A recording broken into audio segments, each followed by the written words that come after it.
आज हम लोग ड्राइनेज सिस्टम ऑफ एमपी पढ़ने जा रहे हैं, है ना। इसमें हम लोग देख रहे हैं कि आज मध्य प्रदेश की नदियां पढ़ रहे हैं।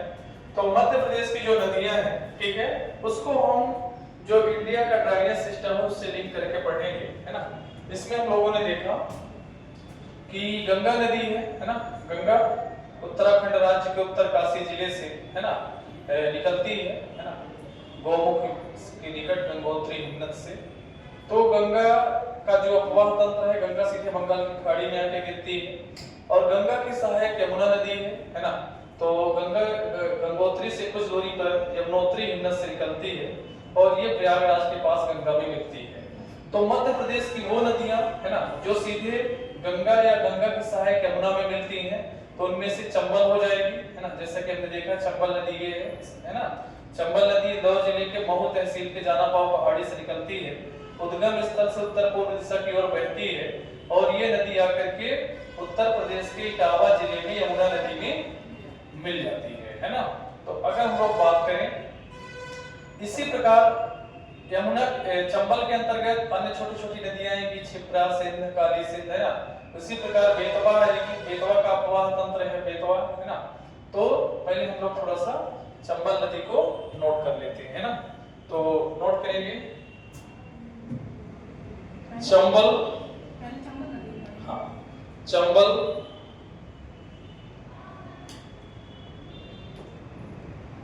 नदी प्रदेश की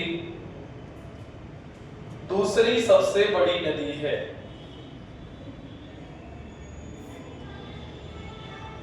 ठीक है, 60 पॉइंट में लिखे। उद्गम लिख लीजिए। उद्गम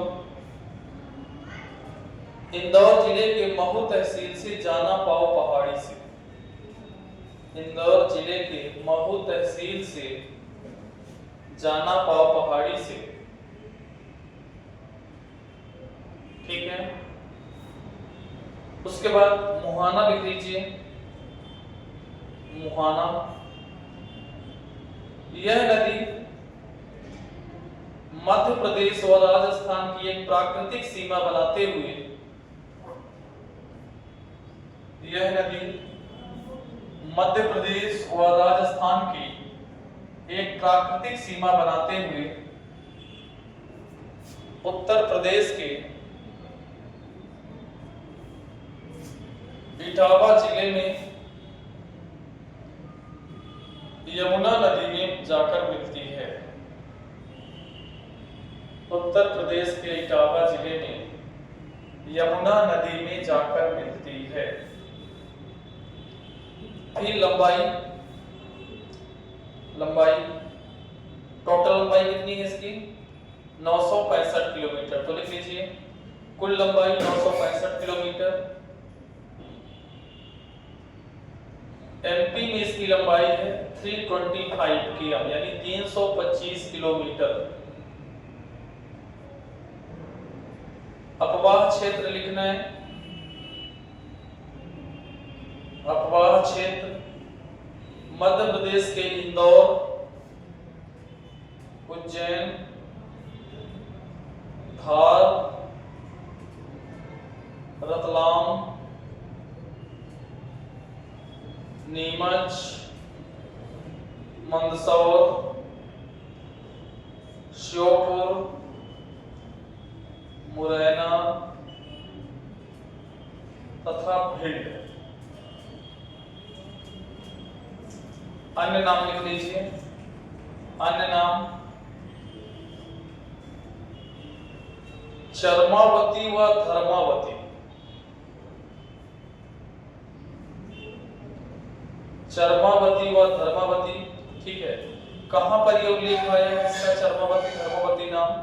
तो ब्रैकेट में लिख लीजिए कालिदास के मेघदूत व केशव दास के रसिक प्रिया में वर्णित। कालिदास के मेघदूत व केशव दास के रसिक प्रिया में वर्णित सहायक नदियां लिख लीजिए। सहायक नदियां काली सिंध, सिंध, पार्वती, बनास, क्षिप्रा, कुनो, मेज,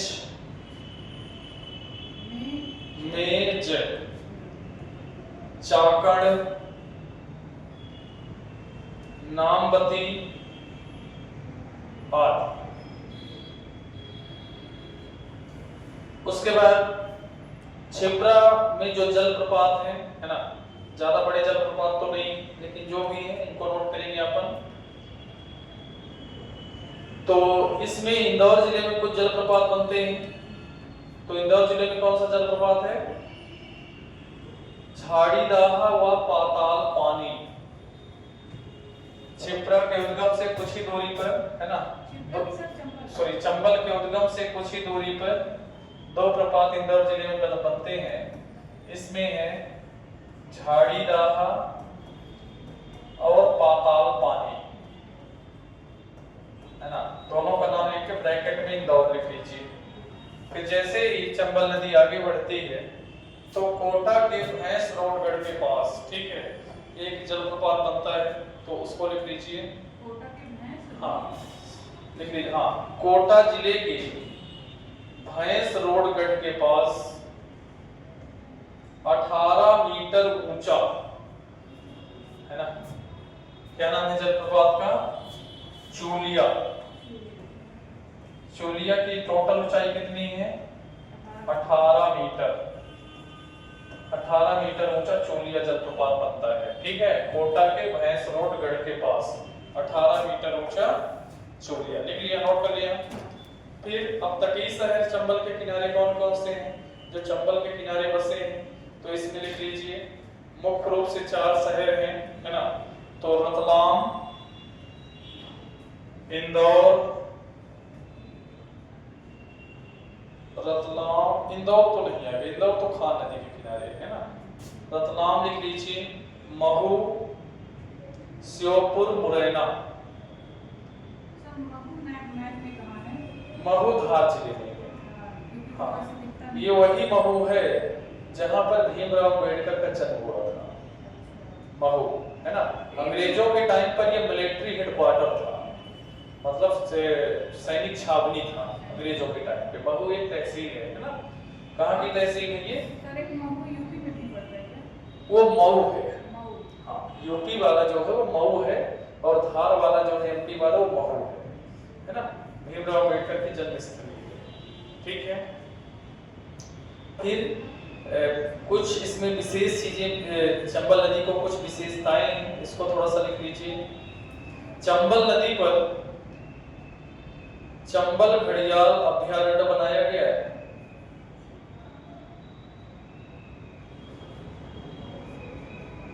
चंबल घड़ियाल अभयारण्य बनाया गया है। चंबल नदी पर चंबल क्षेत्र में, चंबल क्षेत्र मतलब ये वाला हिस्सा, भिंड, श्योपुर, मुरैना और भिंड। चंबल नदी पर चंबल क्षेत्र में, है ना, डॉल्फिन का संरक्षण किया जाता है ना, जो भारत का राष्ट्रीय जलीय जीव है, गंगा डॉल्फिन, है ना। तो डॉल्फिन का संरक्षण किया जाता है।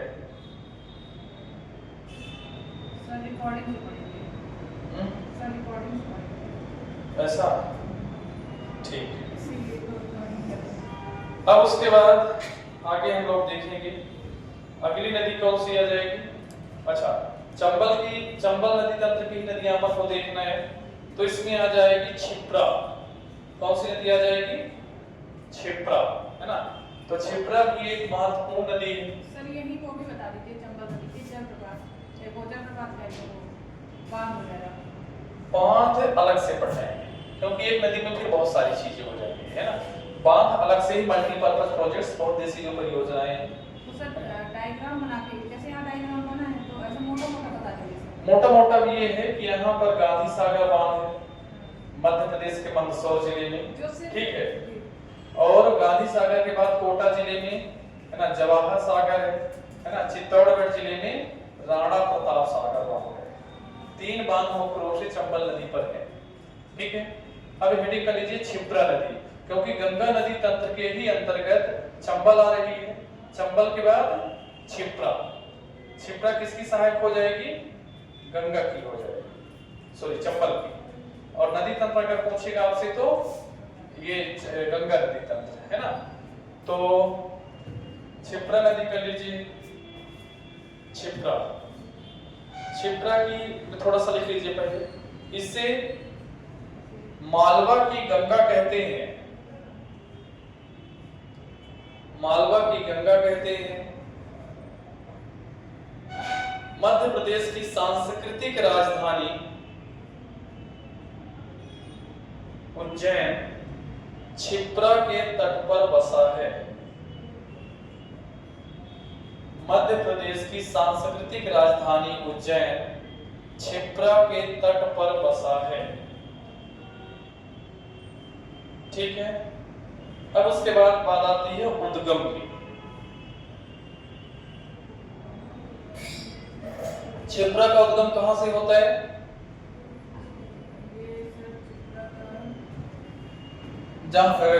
चंबल का इंदौर जिले से, तो क्षिप्रा का भी इंदौर जिले से, लेकिन जगह अलग अलग है। ये जाना पाव पहाड़ी से निकलती है और ये काकरी बरडी पहाड़ी से निकलती है। कौन सी पहाड़ी है? काकरी बरडी पहाड़ी से निकलती है क्षिप्रा। और क्षिप्रा आगे चलकर उज्जैन होते हुए जाकर के किस में मिल जाती है? चंबल में, यानी क्षिप्रा चंबल की सहायक नदी हो गई है ना। तो इसमें नोट करते हैं अपन को उद्गम, उद्गम इंदौर जिले की काकरी बरडी पहाड़ी से, इंदौर जिले की काकरी बरडी पहाड़ी से। ठीक है, अब अपन को ये देखना है। अच्छा, आप एक दिन चर्चा पिछली क्लास में हम लोगों ने देखा था कि नर्मदा घाटी के ऊपर जो पूरी पर्वत श्रेणी है इसको क्या कहेंगे अपन? विंध्याचल। कौन सी पर्वत श्रेणी है? विंध्याचल पर्वत श्रेणी है। तो ऊपर वाली जितनी भी नदियां निकलेंगी सब कौन सी श्रेणी से निकलेंगी? विंध्याचल से निकलेंगी। चाहे चंबल हो, चाहे क्षिप्रा हो, चाहे आगे इधर हम लोग सिंध पढ़ेंगे, काली सिंध पढ़ेंगे, बेतवा पढ़ेंगे, केन पढ़ेंगे, टोंस पढ़ेंगे, है ना। जो भी नदियां हैं तो ऊपर वाली नर्मदा घाटी से ऊपर वाली नदियां सभी विंध्याचल श्रेणी से निकलेंगी। किस श्रेणी से? विंध्याचल। तो सब में बार-बार विंध्याचल श्रेणी लिखाने की जरूरत नहीं है, मोटा-मोटा दिमाग में रखना है आपको कि ऊपर वाली जितनी भी नदियां हैं सब विंध्याचल श्रेणी से निकलेंगी, है ना। इसमें नर्मदा सब आ जाएगी? नहीं, नर्मदा का जो क्षेत्र है वो तो मैकाल का क्षेत्र है और मैकाल सतपुड़ा पर्वत श्रेणी का हिस्सा है। मैकाल किसका हिस्सा है? सतपुड़ा पर्वत श्रेणी का हिस्सा है ना। तो ये चीज आपको देखना है। आगे नोट करेंगे अपन, उद्गम हो गया इसका, है ना। फिर मुहाना, मुहाना, ठीक है। तो किन जिलों से होकर बहती है ये? इंदौर, उज्जैन, रतलाम, मंदसौर, है ना। तो लिख लीजिए मुहाने नहीं, मुहाना क्या है? मुहाना मतलब, मुहाना वो होता है जहां नदी अपना जहां नदी समाप्त होती है, चाहे वो समुद्र में जाके मिले, चाहे छोटी नदी किसी बड़ी नदी में जाके मिले, जहां पर नदी पिंड होगी वो उसको मुहाना कहते हैं। ठीक है, हाँ, इसका मुहाना चंबल में बनेगा। तो लिख लीजिए मुहाना में इंदौर, उज्जैन, रतलाम व मंदसौर होते हुए, इंदौर, उज्जैन, रतलाम व मंदसौर होते हुए चंबल नदी में मिलती है।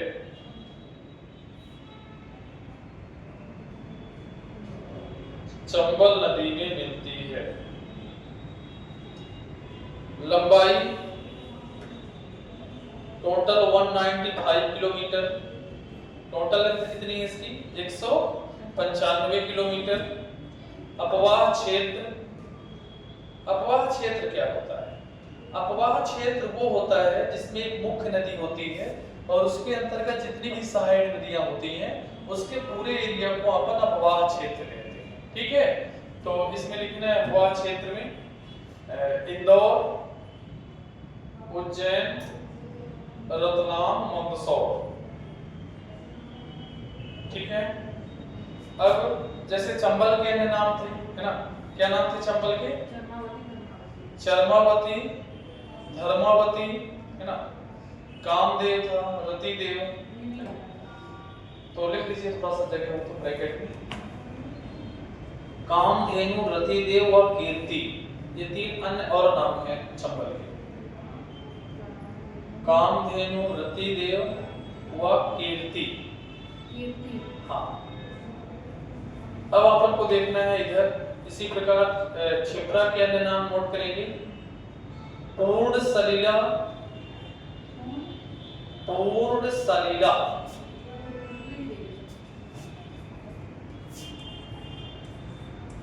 पूर्ण सलिला, हाँ, पूर्ण सलिला। उसके बाद पापहरिणी, पूर्ण सलिला, पापहरिणी, मोक्षदायिनी, मोक्षदायिनी, ठीक है। और एक नाम है सोमवती, सोमवती। ये क्या हो गए? चंबल नदी के, सॉरी क्षिप्रा नदी के अन्य नाम। फिर आगे करना है सहायक नदियां, सहायक नदियां। 3 मुख्य सहायक नदियां हैं, है ना, गंभीर, खान, ठीक है। एक छोटी नदी है सरस्वती करके, सरस्वती। सर जैसे मध्य प्रदेश की गंगा इसको बोलेंगे यमुना को, मध्य प्रदेश की गंगा यमुना पे क्यों बोलेंगे?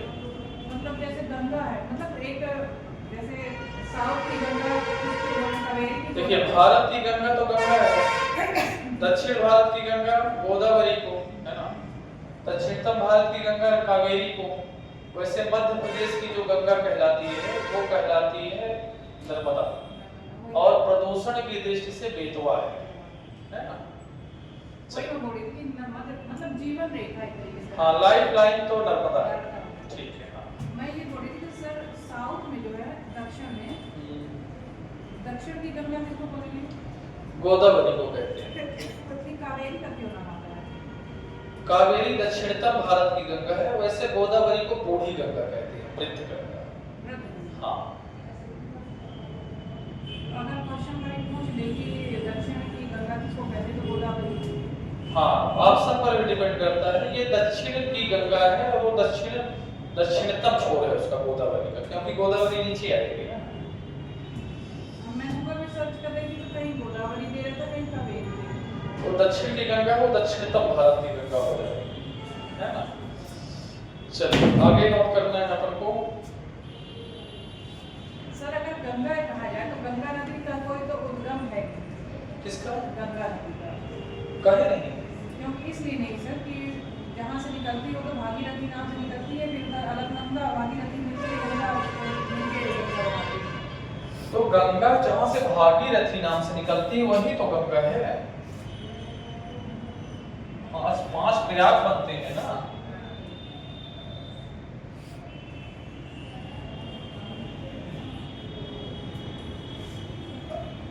ये गंगा हो गई या उत्तराखंड हो गया, यहाँ से भागीरथी निकलती है, सतोपंथ हिमानी से अलकनंदा निकलती है ना, दोनों उत्तराखंड के देवप्रयाग में मिलती है ना। फिर ऐसे 5 प्रयाग बनते हुए सीधा आके ये मिलती है यहाँ, फिर ये आती है तो पश्चिम बंगाल में 2 भागों में बढ़ जाती है। एक जो कहलाती है, ठीक है, हुगली, और दूसरी पद्मा। और पद्मा जैसे ही बांग्लादेश में जाती है तो इसको जमुना कहते हैं, वो है ना, पद्मा कहते हैं, बांग्लादेश में पद्मा बोलते हैं, और ब्रह्मपुत्र को बांग्लादेश में जमुना बोलते हैं, है ना। तो मतलब जैसे सर भागीरथी के उद्गम को ही गंगा को उद्गम माना जाता है, लेकिन कहा जाए तो गंगा नाम तो यहाँ पड़ता है इसका, गंगा का तो वैसे अगर कहा जाए, हाँ देखिए हमको बता दिया गया है कि ऐसा ऐसा है, हाँ, लेकिन कहा जाए तो गंगा का कोई उद्गम स्थान नहीं, वो तो अलकनंदा और भागीरथी का नाम उद्गम स्थान है। तो जब उद्गम है ही नहीं तो फिर नदी निकलेगी कहाँ से? तो वही तो, ये तो गंगा बीच में इसको पड़ जाता है, इधर जैसे बांग्लादेश में चली तो उधर पद्मा पड़ गया, हाँ है ना। नहीं तो नाम चेंज होता रहता है भाई, गंगा का ही पुराना नाम मान लीजिए भागीरथी, जहां से निकल रही है, उससे वो कोई लॉजिकल क्वेश्चन नहीं नहीं, उससे ऐसा क्वेश्चन बनेगा ही नहीं ना कि गंगा का कोई उद्गम है कि नहीं। हाँ हमें समझ के लिए रखना चाहिए, ठीक है उसको वो भागीरथी का इसलिए नाम उसका गंगा की जगह भागीरथी पड़ गया। भाई पहले भागीरथी था, हम कहते भागीरथी को उद्गम मान लो, या तो ये मान लो कि देवप्रयाग से गंगा का उद्गम होता है, जहां दो नदियां मिलती हैं। भाई बिना उद्गम के तो नदी निकलेगी नहीं, क्या उद्गम तो हो रहा है भागीरथी का, ये तो भागीरथी का नाम गंगा पड़ रहा है, तो फिर गंगा का नाम तो चेंज हो, तो आगे चेंज हुआ ना, आगे चेंज हुआ भाई जैसे भागीरथी निकली, फिर वही गंगा बनी, फिर वही पद्मा बनी, तो नदी तो एक है ना, नदी एक ही है, लेकिन वो गंगा नदी नहीं है। गंगा को हम लोग पढ़ते हैं गौमुख से और यहाँ से निकलती है। भाई तो गंगा को पढ़ते हैं, तो गंगा का प्रारंभिक नाम भागीरथी है ना। लेकिन उसको भागीरथी नाम से पढ़ाना चाहिए, लेकिन हम गंगा के नाम से पढ़ाते हैं। भाई जैसे जो मूल उत्पत्ति है वही तो माना जाएगा। जैसे हमारी उत्पत्ति कहाँ से हुई, हमारे पापा से हुई, हमारे पिता से हुई, पापा से पिता है, पिता से हम आए, तो भाई शुरू में नदी का उतना बड़ा अस्तित्व नहीं होता जब वो निकलती है, भाई नदी शुरू में ही उतनी चौड़ी नहीं हो जाती। जैसे पद्मा यहाँ बांग्लादेश में नाम है, अगर बांग्लादेश में इसको पढ़ाया जाएगा, तो इसको गंगा नाम से पढ़ाया जाएगा कि पद्मा नाम से पढ़ाया जाएगा कि भागीरथी? वो तो वहाँ के बंगाली में क्या शब्द है, क्या उनको फिट बैठता है, वो उस हिसाब से पढ़ेंगे, है ना। जैसे नाम चेंज होना अलग अलग बात है। जैसे अगर अपन बात करें सिंध की, तो सिंध को क्या कहते हैं तिब्बत में, सिंधी बखान कहते हैं। ब्रह्मपुत्र को क्या कहते हैं तिब्बत में, चोंगलुंग नहीं, ब्रह्मपुत्र को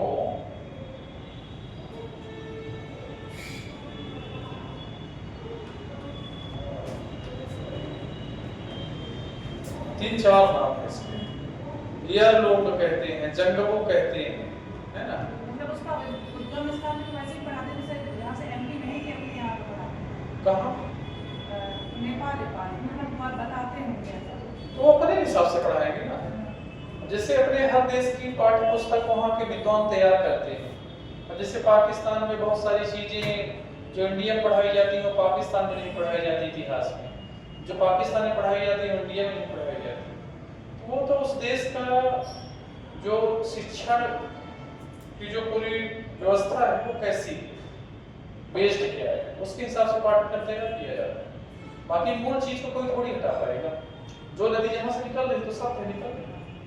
भाई अगर हम ये कहें कि नील नदी कहाँ से निकलती है या किसी से क्या कहाँ से निकलती है, तो जो वही पढ़ेंगे। चलिए आगे चलते हैं इसमें।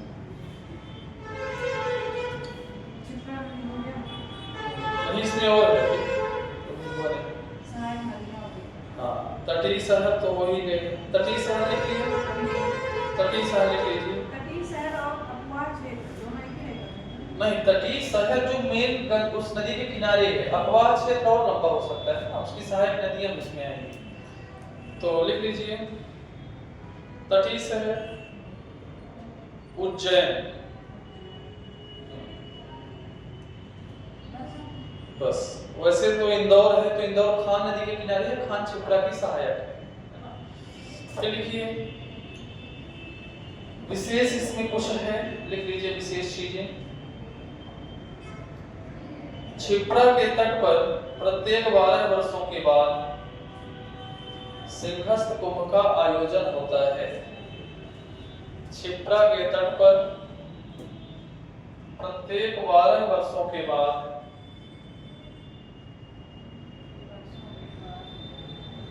उज्जैन में सिंहस्थ कुंभ का आयोजन होता है।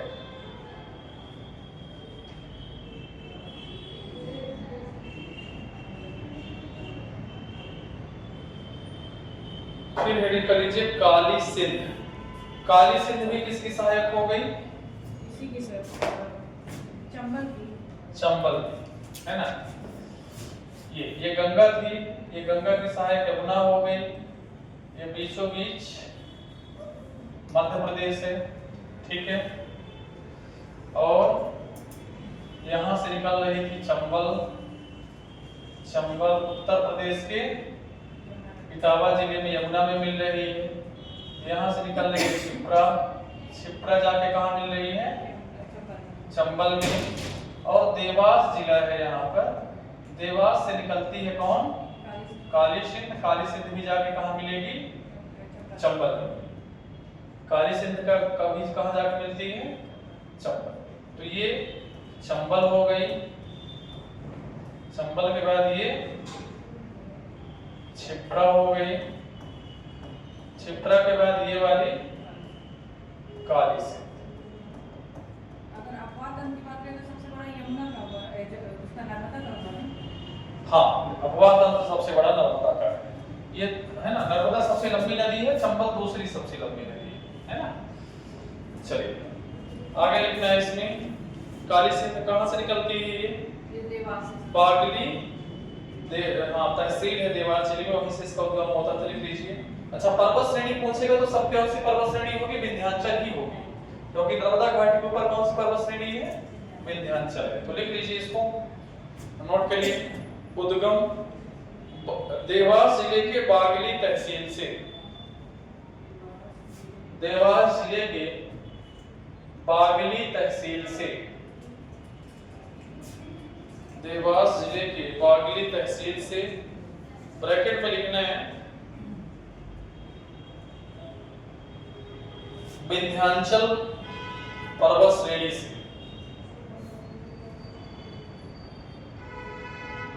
मुहाना, मुहाना मतलब समागम, जहां जाके नदी हिंड होती है। मुहाना नवनेरा राजस्थान में चंबल नदी में, नवनेरा राजस्थान में चंबल नदी में। कुल लंबाई तो पूछता नहीं है छोटी नदियों का, है ना। अपवाह क्षेत्र लिख लीजिए,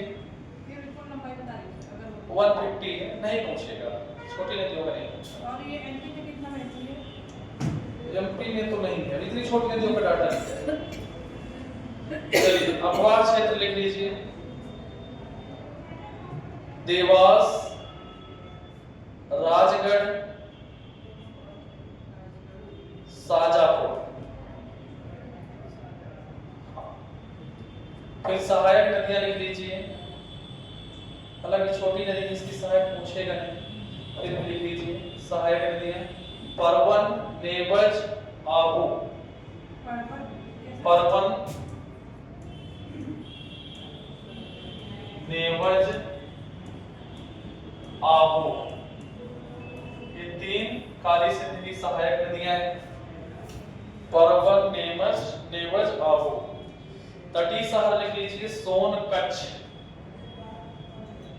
सोनकच्छ कहाँ है, देवास में। तटीय शहर सोनकच्छ। फिर लिख लीजिए पार्वती, छोटी नदी है पार्वती, पार्वती। सीहोर जिले से विंध्य श्रेणी से, कहां से निकलती है ये, सीहोर। सीहोर किस संभाग में आता है, भोपाल, है ना। तो यही सीहोर से निकलती है, सीहोर से, है ना। तो पार्वती, सीहोर जिला, विंध्याचल श्रेणी। मुहाना लिख लीजिए, हाँ। गुना के चचौड़ा तहसील से गुजरती हुई चंबल में मिलती है। चचौड़ा, ये गुना जिला है ना, ये इधर अशोकनगर है ये, और इधर गुना। तो चचौड़ा तहसील से गुजरती हुई चाके जा कहां मिल जाती है, चंबल में मिलती है। चचौड़ा तहसील से गुजरती हुई चंबल में मिलती है। अपवाह क्षेत्र सीहोर, राजगढ़, गुना।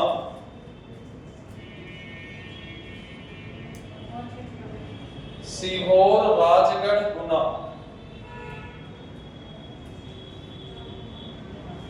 ठीक है, अन्य नाम लिख लीजिए। कालिदास ने मेघदूत में निर्विघ्न नाम से वर्णित किया है। कालिदास का जो ग्रंथ है मेघदूत, उसमें क्या नाम इन्होंने लिखा है? निर्विघ्न। निर्विघ्न नाम से वर्णित किया है ना। पार्वती का उल्लेख किस नाम से किया है? कालिदास मेघदूत ने निर्विघ्न नाम से वर्णित किया है। ठीक है, ये खुद ही छोटी नदी है तो सहायक नदियां लिखने की जरूरत नहीं है ना। फिर लिख लीजिए तटीय शहर, आष्टा, शाजापुर, राजगढ़। आष्टा, शाजापुर, राजगढ़। फिर लिखना है सिवना। आष्टा कहाँ पड़ेगा सर? आष्टा सीहोर में। फिर लिखना है सिवना। अगली नदी कौन सी है? शिवना, है ना। ये वैसे इसका उद्गम कहाँ से होता है? राजस्थान से, लेकिन राजस्थान से एमपी के मंदसौर में आती है, फिर चंबल में मिलती है ना, इधर से ऊपर साइड से ऐसे आती है। ठीक है, तो ये सिवना इंपॉर्टेंट नदी हो जाती है क्योंकि इससे बहुत सारे क्वेश्चंस बने हुए हैं। मध्य प्रदेश में पशुपतिनाथ का मंदिर है मंदसौर में, वो सिवना के तट पे है। कहाँ है? सिवना के तट पर है। इसको नोट कर लेंगे आप। उद्गम, बहुत ठंडी हवा है। हाँ, मौसम एकाएक चेंज हो रहा है।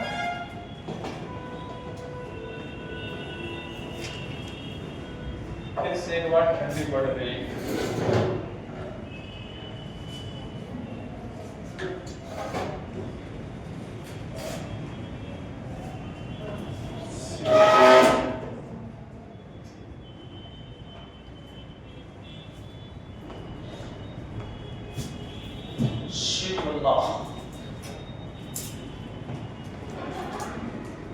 लिखना है उद्गम राजस्थान के चित्तौड़गढ़ जिले से।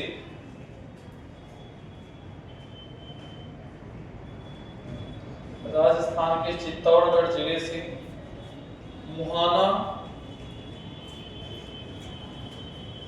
मंदसौर जिले में चंबल नदी में मिलती है। मंदसौर जिले में चंबल नदी में मिलती है। अपवाह क्षेत्र वही मंदसौर जिला, एक ही जिले में ही। अपवाह क्षेत्र मंदसौर जिला।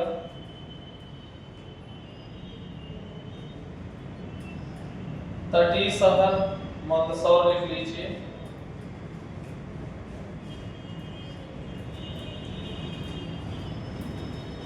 इस नदी पे एक बांध है जो अलग से नहीं पढ़ाया जाता है वैसे नॉर्मली, तो इसको लिख लीजिए बांध, चोसला बांध। कौन सा बांध है? चोसला। चोसला बांध। ठीक है, उसके बाद इसमें पशुपतिनाथ का मंदिर है, तो इसको लिख लीजिए, इंपॉर्टेंट है। सर चोसला बांध है कहाँ? एमपी में कहाँ? ये एक ही जिला तो है मंदसौर।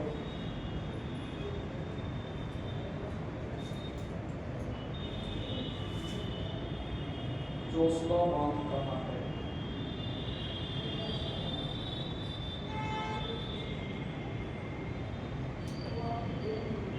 ठीक है,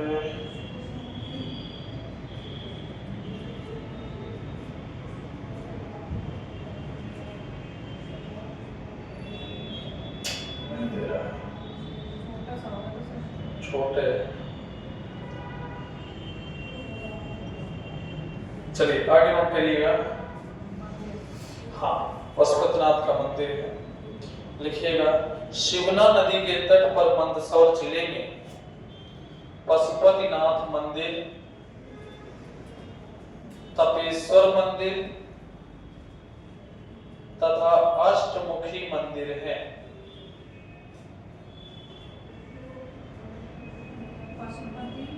पशुपतिनाथ मंदिर, तपेश्वर मंदिर, तथा अष्टमुखी मंदिर है।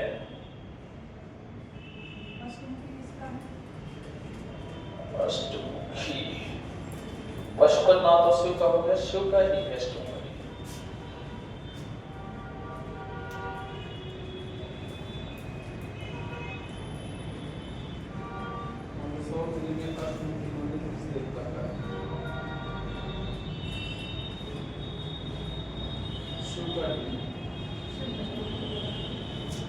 आगे लिखना है, अगली नदी है सिंध।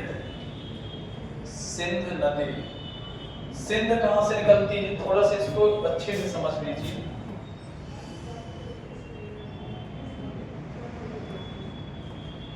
ये देखना है, सिरोंज से निकलती है विदिशा के। कहां से निकलती है? सिरोंज से उत्तर पूर्व दिशा की ओर बहती है, गुना अशोकनगर की प्राकृतिक सीमा बनाती है। शिवपुरी जिले से बहते हुए ये दतिया होते हुए ये वहीं पर जाके मिलती है जहां यमुना मिलती है, सॉरी चंबल जहां यमुना में मिलती है, वहीं पर सिंध भी जाके यमुना में मिलती है, यानी इटावा के पास। ठीक है, अभी यूपीपीसीएस ने सिंध को डायरेक्ट यमुना की सहायक नदी माना है, लेकिन एमपी की बुकों में क्या है कि ये चंबल की सहायक मान दिया जाता है, क्योंकि उसी मुहाने पे जाके ये मिलती है। कौन? सिंध। सिंध काली सिंध तो दूसरी है, वो देवास वाली है ना, बागली गांव वाली, और ये विदिशा के सिरोंज से निकलती है सिंध नदी, ये अलग है ना। इसका नाम क्या हो जाएगा? सिंध है। क्लियर है? तो उद्गम लिख लीजिए, विदिशा के सिरोंज से। सिरोंज वहां की तहसील है। मुहाना इटावा यूपी चंबल में मिलकर यमुना में मिल जाती है।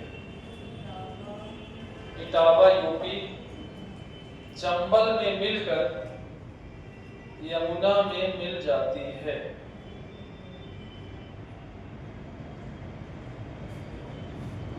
टोटल लंबाई जो है इसकी 470 किलोमीटर है। 470 और 70 अफवाह क्षेत्र लिख लीजिए। हाँ होता है। फिर लिखना है अफवाह क्षेत्र, यानी कहाँ इसका अफवाह क्षेत्र है? विदिशा, गुना, अशोकनगर, विदिशा, गुना, अशोकनगर, शिवपुरी, ग्वालियर, दतिया, भिंड। ग्वालियर, दतिया, भिंड। ठीक है, फिर तटीय शहर लिख लीजिए, शिवपुरी।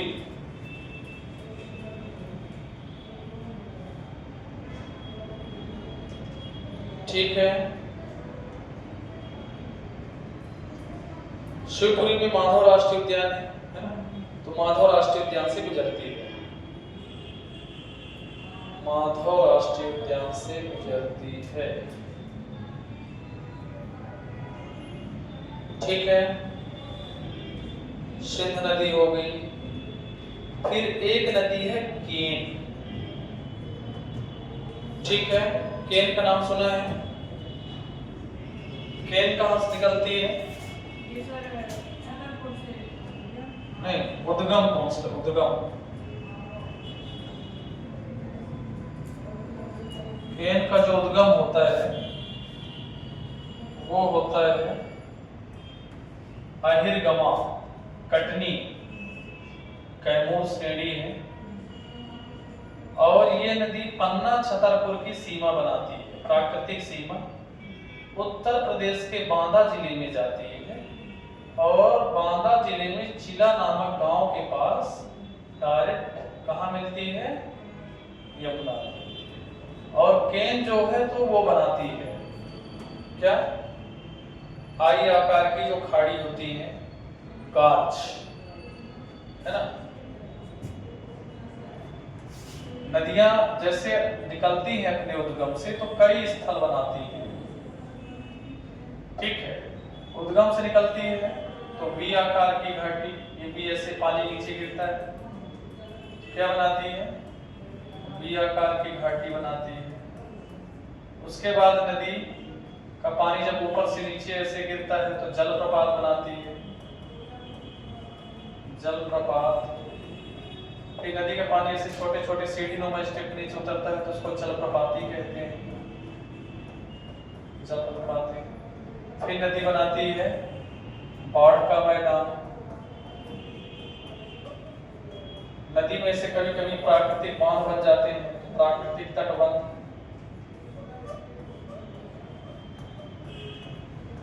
नदी अपनी अंतिम अवस्था बनाती है डेल्टा।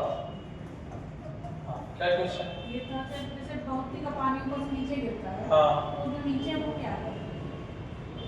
क्या नीचे? जैसे बहुत का पानी जलप्रपात है तो ऊपर से नीचे गिरता है, तो नीचे कुंड बन गया, क्या है? वो कुंड ही होगा, वो मेन जलप्रपात के ही अंतर्गत आता है होगा, अलग से उसका कोई नाम नहीं। फिर ये पानी कहाँ जाता है सर? ये पानी फिर नदी के रूप में आगे बहेगा। इसको तो गड्ढा दिखता है नीचे। अरे गड्ढा नहीं, जैसे मान लीजिए ये आकृति बनती है।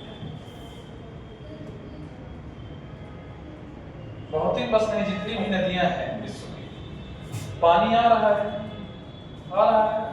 अब ये पानी नीचे गिर रहा है, ऐसे नीचे गिर रहा है पानी, तो यहाँ कुंड बन जाएगा, फिर ये पानी इसके बाद आगे बहने लगेगा। हम लोग जहाँ खड़े थे पूरा ऊंचा ऊंचा नीचे वो दिखने से मतलब नहीं, कोई भी जलप्रपात है वो इसी आकृति में बनता है, और ये पूरा क्षेत्र जलप्रपात का ही भाग है ना। उसको जब पानी गिरते गिरते गड्ढा हो जाता है तो आप उसको कुंड बोल सकते हैं, है ना। गाज जो बनता है तो गाज अलग है। गाज में क्या होता है कि पहाड़ियां कट जाती हैं और दोनों तरफ बड़े बड़े खड्डे खड़े हो जाते हैं, ऐसे, है ना, ऐसे गाज, है ना। कैनियन इसके भी बड़े रूप हैं और ज्यादा। तो इनके बीच से जब पानी बहता है अंदर अंदर से, मान लीजिए दो तरफ से पहाड़ कट जाए और नीचे से पानी बहे, तो वो गाज है। ये नॉर्मल कुंड इसको बोल सकते हैं, बस वो इससे ज्यादा कुछ नहीं। अब कौन सी नदी? केन नदी। केन नदी लिखिए, उद्गम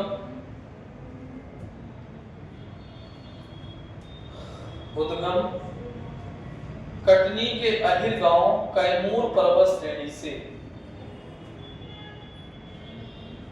कटनी के अहिर गांव कैमूर पर्वत श्रेणी से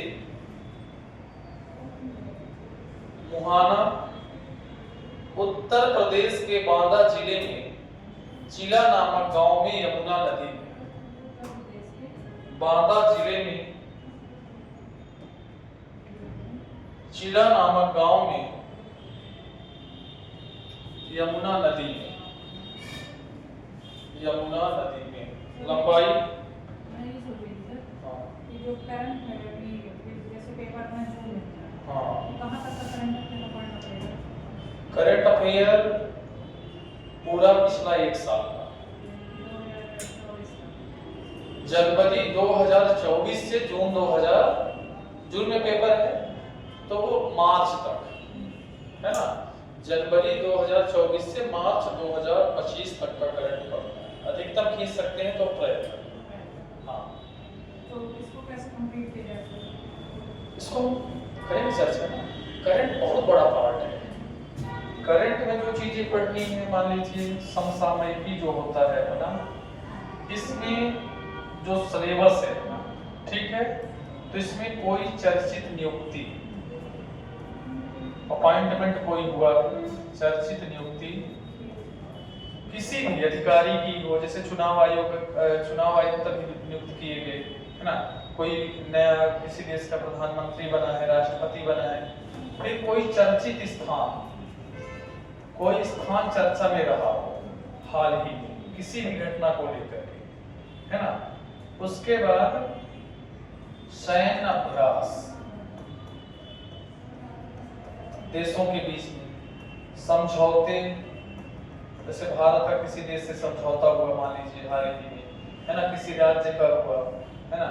फिर योजनाएं, भारत सरकार की योजनाएं, मध्य प्रदेश सरकार की योजनाएं, है ना, जैसे मोदी जी की योजना है ना, शुरू से लेकर के बहुत सारी योजनाएं लॉन्च हुई हैं, जैसे प्रधानमंत्री जन धन, सांसद आदर्श ग्राम, शुरू से लेके है ना वर्तमान तक, उज्ज्वला योजना है ना, एमपी सरकार की योजनाएं हैं जैसे है ना, महिलाओं के लिए अलग है, लाडली लक्ष्मी योजना, इस टाइप से।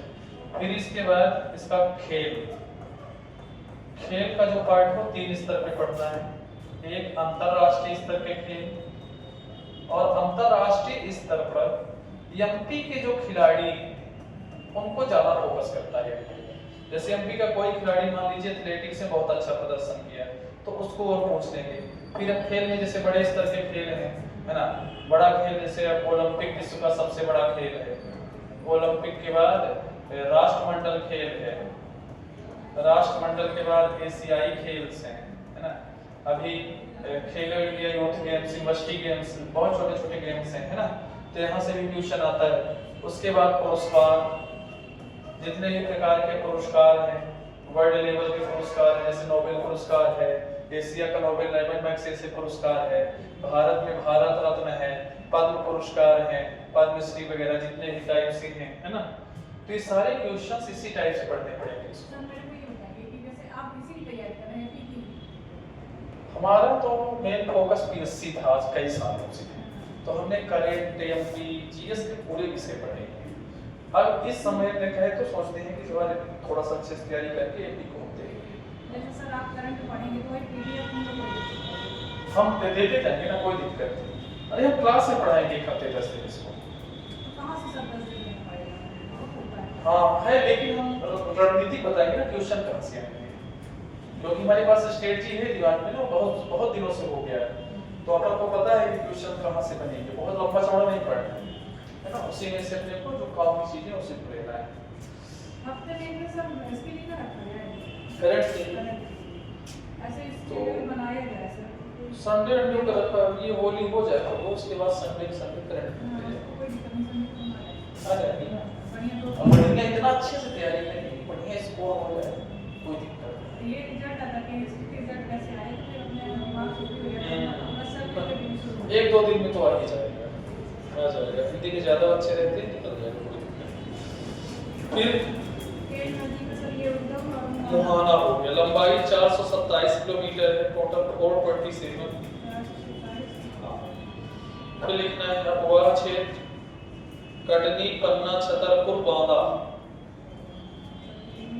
पन्ना, छतरपुर, बांदा। अन्य नाम लिख लीजिए, सुक्तिमती, कर्णावती, कैलाश, सुक्तिमती, कर्णवती और कैलाश। सहायक नदियां लिख लीजिए, सोनार, श्यामली, बीना, उर्मिल। जलप्रपात लिख लीजिए, पांडव जलप्रपात पन्ना, रनेह जलप्रपात छतरपुर। हाँ, पांडव जलप्रपात पन्ना और रनेह जलप्रपात छतरपुर। तटीय शहर में लिख लीजिए पन्ना।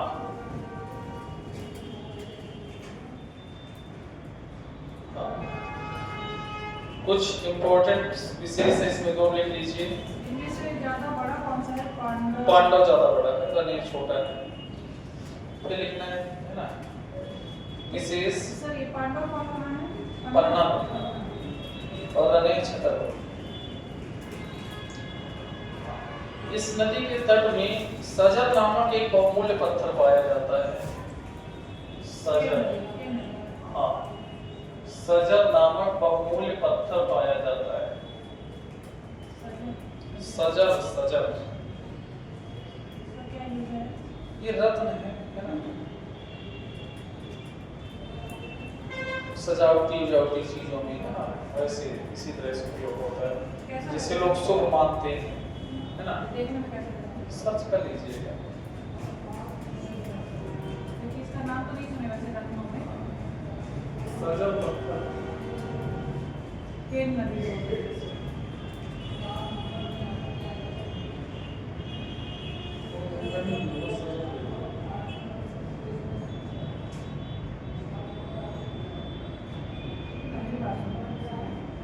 वही सजावटी रत्न के रूप में उपयोग आता गाय है। की खेत में मिल जाएगा। ऐसे नहीं, अब ये हर जगह ना मिलता होगा, है ना। देखिए स्टोन टाइप का है ना, जैसे लोग अंगूठी में पहनते हैं शो के लिए, घरों में सजा के रख देते हैं, मंदिरों में, ऐसा। फिर आगे लिखना है, एक चीज और लिख लीजिए। यह नदी पन्ना छतरपुर जिलों की प्राकृतिक सीमा बनाती है। पन्ना छतरपुर जिलों की प्राकृतिक सीमा बनाती है।